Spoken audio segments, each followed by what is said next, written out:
अनधिकृत posters, banners, flex विरोधात ठाणे महापालिकेची धडक मोहीम. 8 दिवसात 1524 होर्डिंग्स हटवले, 5 जणांवर गुन्हा दाखल.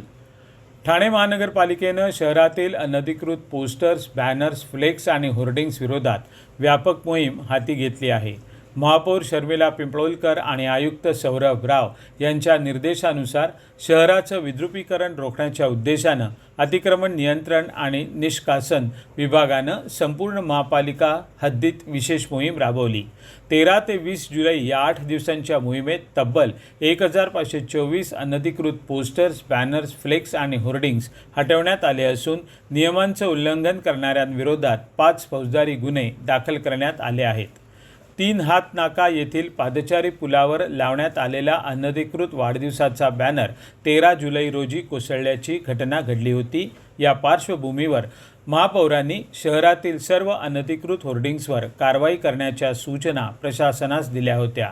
महापालिका आयुक्तांच्या निर्देशानुसार सर्व प्रभाग समिती हद्दीत कारवाईची मोहीम हाती घेण्यात आली आहे. या मोहिमेदरम्यान विनापरवानगी जाहिराती उभारण्याविरोधात कठोर भूमिका घेत महापालिकेनं फौजदारी कारवाईही केली.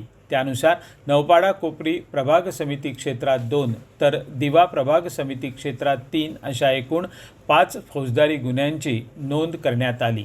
अनधिकृत पोस्टर्स, बॅनर्स आणि फ्लेक्समुळं शहराचं विद्रुपीकरण होण्याबरोबरच पादचारी आणि वाहन चालकांच्या सुरक्षिततेलाही धोका निर्माण होतो. विशेषतः सार्वजनिक ठिकाणी उड्डाणपूल, पादचारी पूल, चौक आणि प्रमुख रस्त्यांवर विनापरवानगी लावण्यात येणाऱ्या जाहिराती अपघातांना कारणीभूत ठरू शकतात. त्यामुळं अशा प्रकारच्या अनधिकृत जाहिरातींविरोधात सातत्यानं कठोर कारवाई करण्यात येणार असल्याचं महापालिकेनं स्पष्ट केलं आहे.